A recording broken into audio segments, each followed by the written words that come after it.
मेरा नाम विक्रांत है और आप यही सोच रहे हैं ना कि मैं इस पागल खाने में क्या कर रहा हूं, मेरी ये हालत कैसे हुई। तो सुनिए मेरी कहानी, मेरे प्यार की, मेरे पागलपन की। सब बताता हूं, पर तैयार रहिए क्योंकि ये सच आपके दिल को दहला देगा। मेरा दिल सिर्फ सोनल के लिए धड़कता था, मेरी जान, मेरा अधूरा ख्वाब।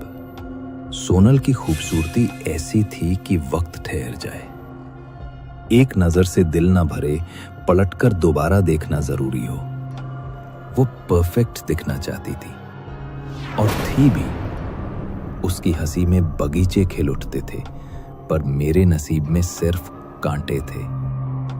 मैंने सोचा उसकी रोशनी मेरी होगी, लेकिन मुझे क्या पता था कि ये चमक मुझे जलाएगी। मेरा प्यार राख बनेगा और हम दोनों एक ऐसे अंधेरे में खो जाएंगे जहां से निकलना नामुमकिन है।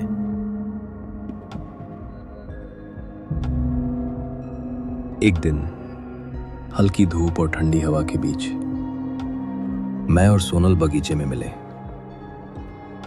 मैंने अपनी जेब से एक चिट्ठी निकाली जिसे मैंने रात भर लिखा था, उंगलियों में दर्द सहते हुए। कलम से अपने दिल का हर राज उस कागज पर उतारा था। उससे इतना प्यार था कि हर दर्द सहने को तैयार था, और सहा भी। सोनल, ये लो। मैंने तुम्हारे लिए फिर लिखा है, हर बार की तरह। मेरे दिल की बातें हैं इसमें। विक्रांत, कितनी बार बोलूं, मैं तुम्हारी चिट्ठियां नहीं पढ़ती। मुझे ये सब नहीं चाहिए। सोनल, मैं बस इतना चाहता हूं कि तुम समझो। मैं तुमसे बहुत प्यार करता हूं, लेकिन वो राहुल, वो तुम्हारे लिए ठीक नहीं है। राहुल? तुम्हें क्या हक है मेरे और राहुल के बारे में बोलने का? मैं उससे प्यार करती हूँ विक्रांत। वो बेवकूफ नहीं है जैसा तुम सोचते हो। सोनल, सुनो तो, वो लड़का तुम्हारी जिंदगी बर्बाद कर देगा। मैंने देखा है उसे। वो अच्छा इंसान नहीं है। तुम पागलपन कर रही हो उसका पीछा करके। बस करो विक्रांत, तुम्हें मेरी जिंदगी में दखल देने का कोई हक नहीं। तुम पागल हो, समझे?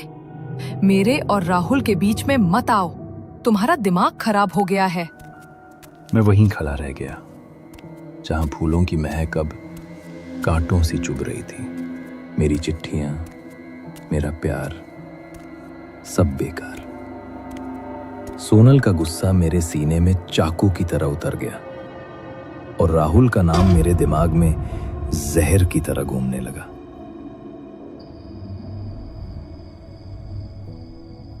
उस रात चांद बादलों के पीछे छिपा था, मानो मेरे काले इरादों से नजरें चुरा रहा हो।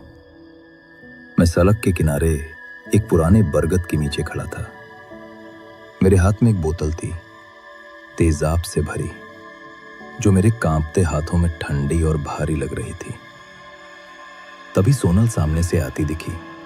उसकी चाल में वही जादू, वही खूबसूरती जो मेरे दिल को हर बार चुरा लेती थी। वो अनजान थी कि उसकी दुनिया पल में तबाह होने वाली थी।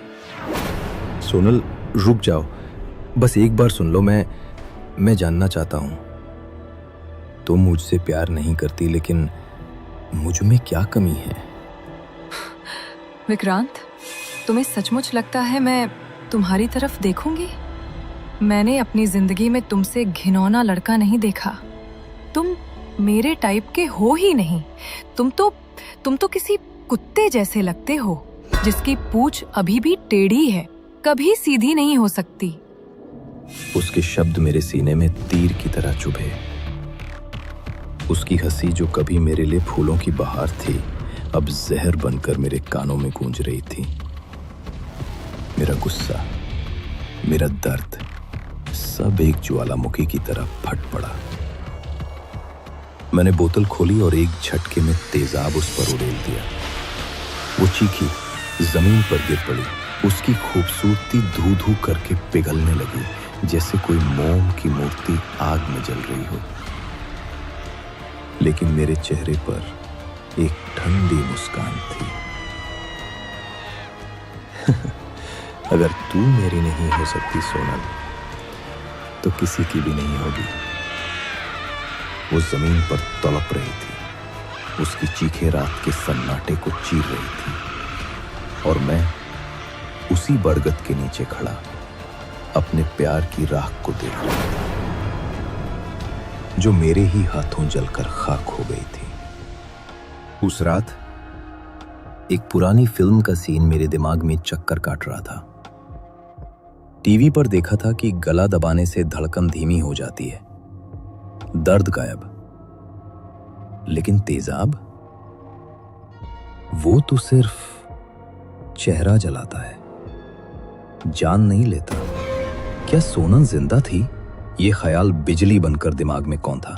मैंने ठान लिया, सोनल और राहुल दोनों को हमेशा के लिए चुप करना था। अंधेरी रात में मैं हॉस्पिटल की ओर दौड़ा। हॉस्पिटल के गलियारे में सोनल मिली, पट्टियों में लिपटी, सांसें चल रही थीं। पास ही राहुल था। उसे देखकर मेरा खून खौल उठा।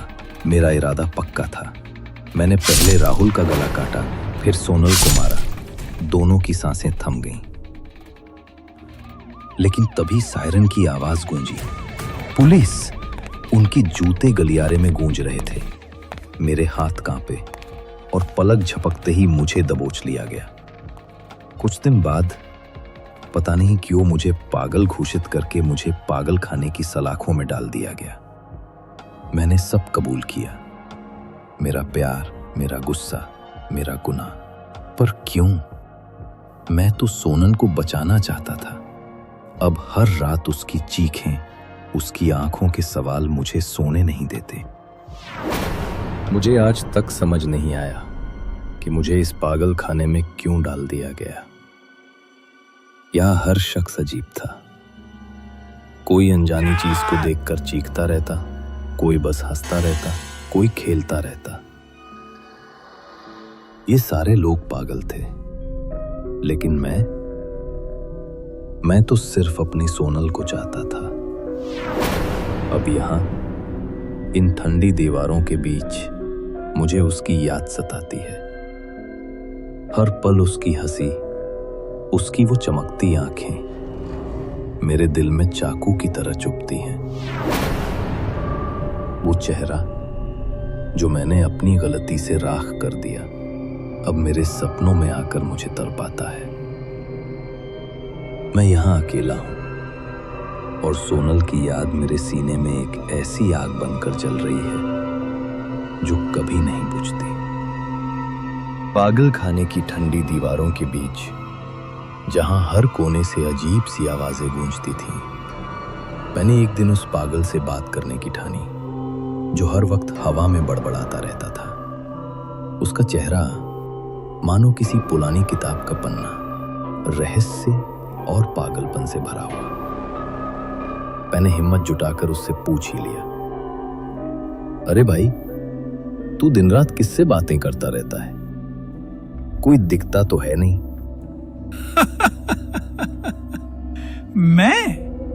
मैं तो अपनी मरी हुई बीवी से गप्पे मारता हूं। वो रात को आती है, चाय की चुस्की लेते हुए मेरे पास बैठती है, और फिर शुरू होती है हमारी बातें। वो पुराने दिन, वो झगड़े, वो प्यार। अरे सच में? तो मैं भी बात कर सकता हूं ना? मुझे भी बात करनी है। अरे, मेरी बीवी से बात करेगा? वो तो मेरी है भाई। अरे पागल, तेरी बीवी से नहीं, मेरी सोनल से। मेरी वो जो अब इस दुनिया में नहीं, पर मेरे दिल में बसती है। ओहो, तो तू भी उसी राह पर है। सुन, एक काम कर, रात को जब सारी दुनिया सो जाए, उसे दिल से पुकार, पूरे दिल से, जैसे वो तेरे सामने खड़ी हो। वो आएगी भाई, जरूर आएगी, लेकिन सावधान रहना, वो वैसी नहीं होगी जैसी तू सोचता है। अच्छा ठीक है, आज रात ट्राई करता हूँ, देखता हूँ मेरी सोनल आती है या नहीं। क्या आपको लगता है कि विक्रांत का वो एक तरफा प्यार जो सोनल की मौत के साथ राख हो गया, अब हमेशा के लिए दफन हो चुका, या फिर उसके खराब दिमाग की वजह से सोनल की आत्मा उसे छोड़ देगी, या फिर बदला लेकर ही सुकून पाएगी। लेकिन ये पागलपन भरा अजीबोगरीब प्यार का अंत कुछ और ही होने वाला है। एक ऐसा ट्विस्ट जो आपके रोंगटे खड़े कर देगा। जानने के लिए बने रहिए, अगला भाग इंतजार कर रहा है, जहां सच्चाई का पर्दा उठेगा।